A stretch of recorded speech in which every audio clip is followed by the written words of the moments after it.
Good morning, students. Today I will tell you one story from our supplementary reader, lesson 2. The name of the lesson is The Judgment Seat of Vikramaditya. I hope you have listened the name of Vikramaditya, who was very famous for justice.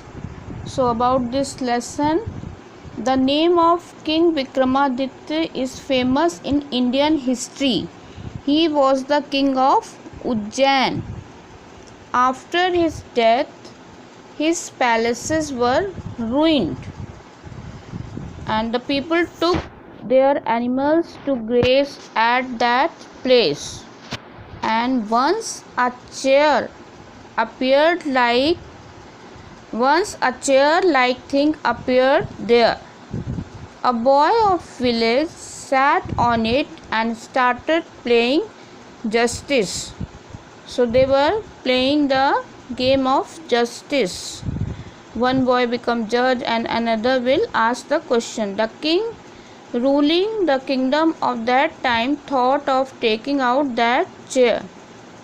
So the news was reached to king of that place, and he too want to see the chair of justice and want to take that. When he wanted to sit on that chair, the angels flew away with it. So with the seat there were also some angels, and whenever he wanted to sit on the chair, the angels flew away. So read this interesting story to know the detail. So this is very interesting story, and hear it properly, then you will understand.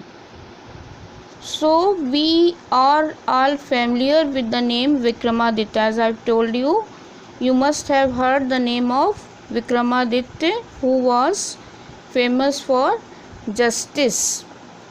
His reign has been a landmark in the history of our country.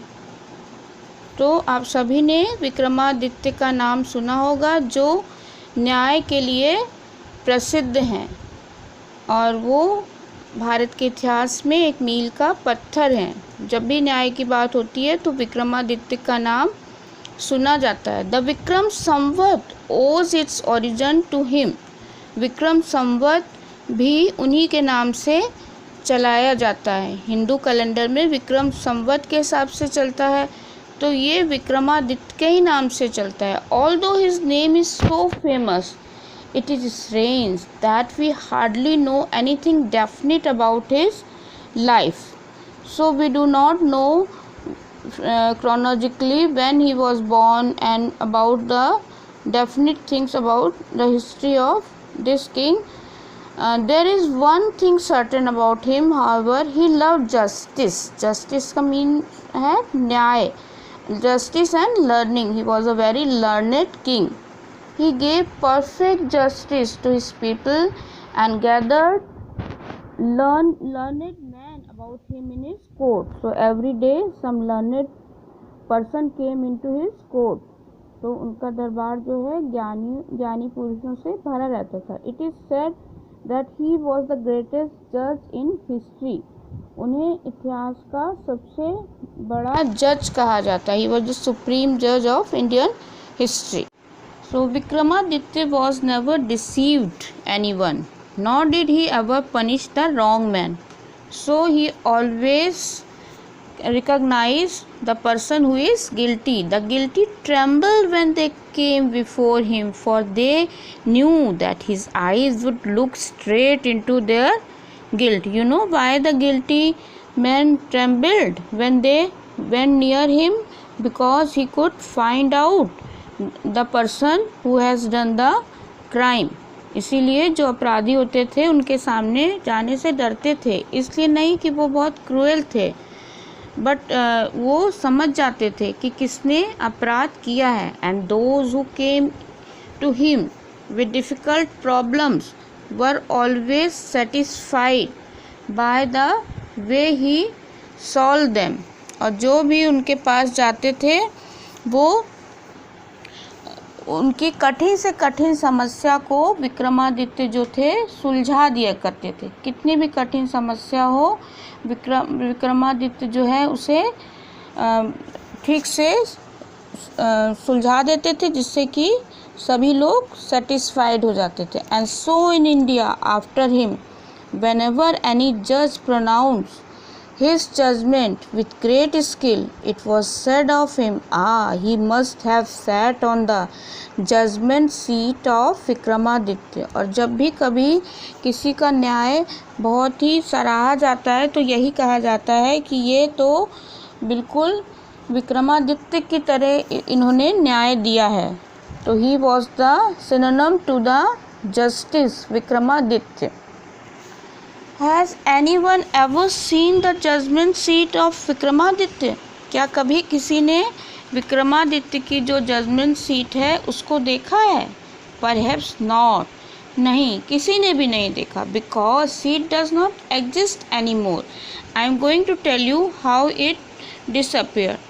कोई भी उनकी judgement seat को नहीं देख पाया। क्यों नहीं देख पाया? क्योंकि वो यहाँ हमारे बीच है ही नहीं, वो कहीं खो गई है। कैसे खोई, कहाँ डिसअपियर्ड हो गई, तो इसके बारे में जो कहानी है वो हम लोग आगे सुनेंगे। कैसे उनकी सीट डिसअपियर्ड हो गई, how the seat is vanish, we will know in the later part of the lesson. After the death of Vikramaditya the people of Ujjain in due course of time forget him. So after some time people forget about the judgment seat. His palace and his fortress were ruined. Ruined means it was wasted, it was destroyed fully. The heaped up ruin having been covered with grass, dust and trees were turned into a pasture for feeding the cattle. So on the judgment seat, on the ruins of the judgment seat, there was grass, dust and many trees, and the people were used that field as a pasture for feeding the cattle. मतलब कि लोग वहाँ पर अपनी गाय भैंसों को चराने लगे। The village people used to send their cows out to these pastures to graze, and early in the morning the cattle would go in the care of shepherd boys and would not return till late in the evening. जैसा कि होता है सुबह से भोर की बेला में सारे लड़के, गांव के लड़के निकल जाते हैं चराने के लिए अपने अपने जानवरों को, और शाम होते होते लौटते थे। When it was time to return, a shepherd boy would call out from the edge of pasture, and all the cattle along with their cowherd would gather round him, and together they would turn homewards. और संध्या बेला में जो shepherd boy की duty थी वो सबको बुलाता था और सब मिलके अपने अपने घरों को लौट जाते थे। So such was the life of shepherd boys in the village about Ujjain. There were many of them, and in the long days on the pastures they had plenty of time for fun. So it was their daily routine, and they got some time for playing other games and having fun and to enjoy. So one day what happened, I will tell you after some time. One day they found a playground, and how delightful it was. So it was the same place, and the boys were so glad, they were very happy to see the field for their playing. The ground under the trees was rough and uneven. Here and there the ends of great stone peeped out, and in the middle there was green mound which looked very like a judge's seat. So there was some mound there, some high place. So it was मतलब टीले की तरह था और जो एक जज की सीट की तरह लग रहा था. At last one of the boys thought so and seated himself on it. तो एक उसमें से लड़का उसके ऊपर बैठ गया. I say boys, he cried, I will be the जज and you can bring all your cases before me and we all will have trials. तो उसने कहा मैं जज बनूंगा और तुम लोग अपने अपने केसेस, अपने अपने मुकदमे मेरे पास लाना. Then he straightened his face and become very grave to act the part of जज. उसके बाद वो लड़का बिल्कुल सीरियस हो गया, गंभीर हो गया और वो बिल्कुल जज की एक्टिंग करने लगा और सारे बच्चे अपने अपनी बात उसको बताने लगे, अपने अपने केसेस लेने लगे. Others saw the fun at once and whispering among themselves quickly picked up some quarrel and appeared before him. Each group stated their case, one saying that a certain field was theirs, another saying that it was not, and so on. They all wanted him to settle the dispute. Dispute means quarrels. So अब लड़कों को भी मज़ा आने लगा, तो सब आपस में बात करके एक एक कहानी बना के आपस में लड़के और अपना अपना जो भी उनकी लड़ाई थी उसको उसके लिए बताने लगे कि इसने मुझे मारा या जो भी. ईच ग्रुप स्टेटेड देख के सब लोग अपना अपना केस बता रहे थे. वो कह रहे थे ये फील्ड मेरी थी, इसमें ये अपनी गाय चराने लगा, then it was not, so on, इस तरह के. और वो सब के लड़ाई झगड़े जो भी थे, डिस्प्यूट्स थी, वो सबका सॉल्व करता जा रहा था. But now all of a sudden a strange thing made itself felt. The boy who appeared to common before he sat down on the mount look so different now. और अचानक से एक चीज़ हुई जो सबने नोटिस किया. जो बच्चा बिल्कुल सीधा साधा था, जैसे ही सीट पे बैठा एकदम से गंभीर लगने लगा. He had become grave and serious, and his tone and manner was so strange and impressive that the rest of boys were a little frightened. और उसका जो तरीका था एकदम राजाओं की तरह, एकदम से बड़ों की तरह हो गया. तो कुछ लड़के तो उसमें से डर गए कि इसको हो क्या गया है, ये इतनी अच्छी एक्टिंग कर रहा है कि सच में इसको कुछ हो गया. Still they thought it was fun, and once again they put up their fresh case before him.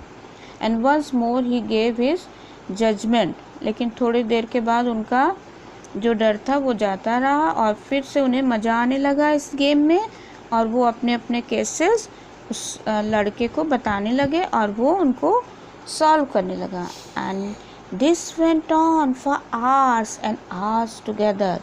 और ये क्रम कई घंटों तक चलता रहा. ही सिटिंग ऑन द जजेस seat listening to complaints and pronouncing the sentences with the same gravity till it was to written. तो जब तक वो उसमें बैठा रहा वो सबकी बातें सुनता रहा, सबके केसेस, मुकदमे, शिकायतें सुनता रहा और उनका अपना न्याय उस पर देता रहा. And then he jumped down from his place and was just like any other cowherd. और जब वो उस सीट से नीचे उतरा जो ऊंचा सा टीला था तो फिर वो नॉर्मल और लड़कों की तरह और जो चरवाहे बच्चे थे उनकी तरीके का हो गया. From then onwards, so famous this cowherd became that all the complicated disputes were put before him, and always the same thing happened. The spirit of knowledge and justice would come to him and he would show them the truth. But when he came down from his seat, he would be no different from the other boys. तो उस दिन से वो जो चरवाहा लड़का था वो बहुत प्रसिद्ध हो गया, फेमस हो गया. एंड देन और जितने भी डिफ़िकल्ट केसेस थे, लड़ाइयाँ थी, वो उसके पास सब लोग सॉल्व कराने के लिए जाने लगे. And always the same thing happen. और जब भी जाते थे तो वही बात होती थी. कहाँ से उसके पास the spirit of knowledge and justice, कहाँ से उसको इतना ज्ञान मिल जाता था और कहाँ से वो एकदम ठीक ठीक न्याय देता था. Would come to him and would show them the truth. और कहाँ से वो एकदम सच्ची बातें जान लेता था. But when he came down from his seat he would be no different from the other boys. और जब वो उस माउंट से, उस टीले से उतर जाता था फिर वो साधारण लड़कों जैसा हो जाता था। And gradually this news spread to the countryside. Grown-up men and women from all the villages would bring their disputes in the court of the cowherd boys, and always they received a judgment that both sides understood, and so went away satisfied. और धीरे धीरे उसकी ये news, ये खबर सब तरफ फैल गई, उसकी ख्याति लड़के की सब तरफ फैलने लगी। और यहाँ तक कि अब बड़े लोग भी उसके पास दूर दूर के गांव से भी जाने लगे अपना अपना झगड़ा सुलझाने के लिए। और उसके कोर्ट में जो टीले के ऊपर जो लड़का बैठता था उसके पास जाके अपनी अपनी शिकायतें, अपनी कंप्लेंट्स सुनाने लगे। और सबको बिल्कुल न्याय, एकदम ऐसा न्याय मिलता था जिससे कि दोनों पार्टी जो थी संतुष्ट हो जाती थी। Both the sides understood and so went away satisfied. So they both the parties become satisfied. तो वो एकदम न्यायपूर्ण ढंग से उनके मुकदमों को सुलझाने लगा। Now the king who lived far away from Ujjain heard this story. Well, he said that the boy must have definitely sat on the judgment seat of Vikramaditya. The king's guess was correct, as the ruins about the meadows were once Vikramaditya's palace. Just sitting on the mount brings wisdom and justice to the shepherd boy. He thought, let us dig deep and find the judgment seat. I too shall sit on it and hear all the cases. Then the spirit of Vikramaditya will descend upon me as well as, and I shall always be a just king. और धीरे धीरे ये खबर राजा तक भी पहुंच गई, जिनका राज उज्जैन से काफ़ी दूर पर था। जब उन्हें उस लड़के की, चरवाहे लड़के की पूरी कहानी पता चली तो राजा ने सोचा कि हो न हो वो लड़का विक्रमादित्य की जजमेंट सीट पर ही बैठ के इतना अच्छा न्याय कर सकता है। और राजा का शक एकदम सच निकला।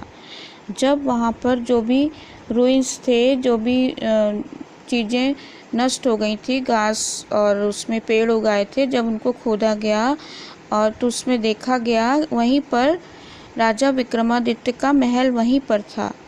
और इफ जस्ट सिटिंग, तो राजा ने सोचा कि उस टीले पर बैठ के वो लड़का इतना अच्छा न्याय कर सकता है, उसके अंदर इतना ज्ञान व्याप्त हो जाता है। तो उसने सोचा कि मैं यदि उस जजमेंट सीट को पालूं तो मैं जितने भी केसेस हैं मेरे राज में आते हैं, मैं सबको ठीक से सॉल्व कर लूँगा। मेरे अंदर विक्रमादित्य की आत्मा आ जाएगी और मैं एक सच्चा न्यायपूर्ण राजा बन सकता हूँ।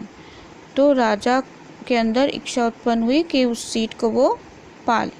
So with spades and shovels the grassy knoll where the boys played was overturned.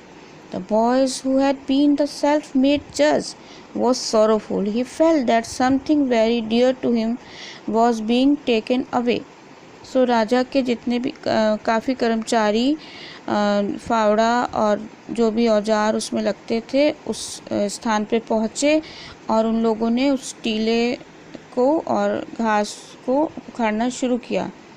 और उस लड़के को बहुत दुख हुआ। उसे लगा कि जैसे उसका अपना कुछ बहुत प्रिय चीज़ उससे छीनी जा रही है, और वो लड़का सचमुच बहुत दुखी हो गया। और at last the laborers came on something. They uncovered it and found a slab of black marble supported on the hands and wings of 25 stone angels. Surely it was the judgment seat of Vikramaditya. और काफ़ी मेहनत के बाद जो उस पे काम कर रहे थे उनको एक पत्थर की, एक संगमरमर की सीट मिली, और उसमें लेकिन 25 फरिश्ते उसके आसपास जो है पत्थर के बने हुए 25 फरिश्ते भी उस सीट से अटैच थे। Surely it was the judgement seat of Vikramaditya.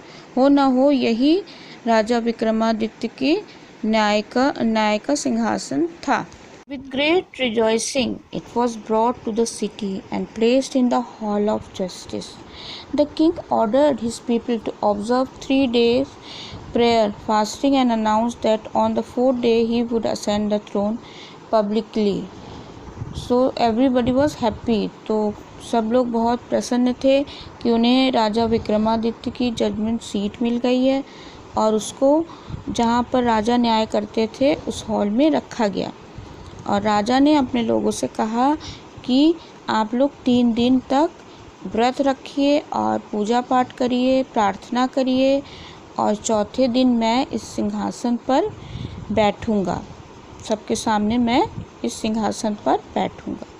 At last the great morning came and crowd assembled to see the king take his seat. Walking through the long hall came the judges and priests of the kingdom, followed by the king. Then as they reached the seat of judgment, they parted into 2 rows. The king walked up in middle and bowed his head in reverence and went straight to marble slab. When the king was about to sit on the throne, one of the angels began to speak. "Stop," it said. "Do you think that you are worthy to sit on the judgment seat of Vikramaditya? Have you never desired to rule over kingdoms that were not your own?" For a while the king could not think of an answer. He knew his life was unjust. After a long silence, he spoke. "No," he said, "I am not worthy." "Go then, fast and pray for 3 days," said the angel, "so that you may purify yourself and be worthy to sit on the throne." With these words it spread its wings and flew away. तो अंतोगत्वा वो दिन आ ही गया, वो सुबह आ गई जब बहुत सारी भीड़ एकत्र हुई और वो सब राजा को विक्रमादित्य के सिंहासन पर बैठा देखना चाहते थे। एंड उस लॉन्ग हॉल में उसको रखा गया था और उसमें और भी जजेस आए, काफ़ी सारे पंडित और विद्वान स्कॉलर्स सब लोग वहाँ पर आए। और जब वो वहाँ पहुँचे तो वो 2 लाइनों में बट गए और राजा बीच में आ गए। उन्होंने पहले उस सीट को बहुत ही आदर के साथ प्रणाम किया और फिर वो सिंहासन पर जैसे ही बैठने जा रहे थे तभी एक आवाज़ आई। वो आवाज़ एक एंजल की तरफ से आई थी और उसने कहा, "क्या तुम अपने को इस सीट के योग्य समझते हो? राजा विक्रमादित्य के सिंहासन पर बैठने के लिए अपने को योग्य समझते हो? क्या तुमने कभी दूसरे का राज्य को अपने में मिलाने की नहीं सोची? और तुम समझते हो कि तुम्हारा जीवन एक आदर्श है?" तो राजा को समझ में नहीं आया वो क्या आंसर दे। तो उसके बाद राजा ने कहा, "नहीं, मैं तो नहीं समझता।" तब उस फरिश्ते ने कहा, "जाओ और 3 दिन के लिए और प्रार्थना करो और अपने को पवित्र करो, शुद्ध करो, तब इस सीट पर बैठना।" और इस तरह से वो जो फरिश्ता था उसने अपने पंख फैलाए और वो उड़ गया। The king prepared himself with prayer and with fasting to come again and sit on the judgment seat of Vikramaditya. But this time again the same thing happened. Another stone angel asked him if he had never desired to possess the riches of others. The king admitted that he had done so, and therefore he was not worthy to sit on the judgment seat. तो राजा ने 3 दिन तक प्रार्थना की, व्रत रखा और उसके बाद उन्होंने उस जजमेंट सीट पर बैठने की कोशिश की। लेकिन इस बार भी वैसा ही हुआ। एक और फरिश्ता उसमें से निकल के आ गया और उसने कहा, "क्या तुमने कभी किसी दूसरे की धन को लेने का प्रयास किया है?" राजा ने कहा, "हाँ, मैंने तो ऐसा किया है।" तो एंजल ने कहा, फरिश्ते ने कहा, "he was not worthy to sit on the judgement seat." तो वो राजा विक्रमादित्य के न्याय के इस सिंहासन पर नहीं बैठ सकता। In this way, whenever the king tried to occupy the throne, he was questioned by an angel and he had to withdraw. This went on till only one angel was left supporting the marble slab. The king went near the throne with great confidence, for he felt sure of being allowed to take this place that day. तो ये सिलसिला काफ़ी दिनों तक चलता रहा, लेकिन राजा को उस सीट पर बैठने की आज्ञा उन फरिश्तों के द्वारा नहीं बैठ रही थी। अब खाली एक ही फरिश्ता बच गया था, तो राजा को पूरा विश्वास था कि वो उस सीट पर बैठने में सफल हो जाएगा। But as he came near the seat, the last angel spoke, are you then perfectly pure in heart, O king? Is your heart as pure as that of little child? If so, you are indeed worthy to sit on his seat. उसके बाद उस आखिरी फरिश्ते ने पूछा, क्या तुम्हारा हृदय एक बच्चे के हृदय की तरह पवित्र है? और यदि तुम्हारा हृदय छोटे बच्चे की तरह शुद्ध है, पवित्र है, तभी तुम इस सिंहासन पर बैठने के योग्य हो, तभी तुम राजा विक्रमादित्य के इस न्याय के सिंहासन के बैठने में सफल हो सकते हो। No, said the king very slowly, no, I am not worthy. And at these words the angel flew up into the sky, bearing the slab upon his head. This was how the judgment seat of Vikramaditya disappeared from the earth forever. फिर क्या हुआ? तो राजा ने कहा, नहीं, मेरा हृदय एक बच्चे के समान पवित्र नहीं है, मैं इस सिंहासन के योग्य नहीं हूँ।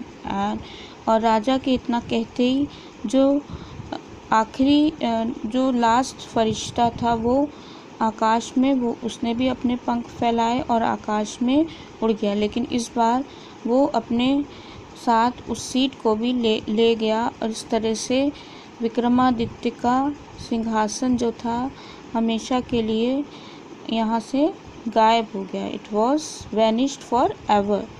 So this was how the judgment seat of Vikramaditya disappeared from the earth forever.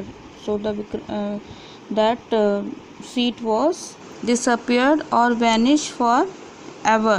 Now the story ends here.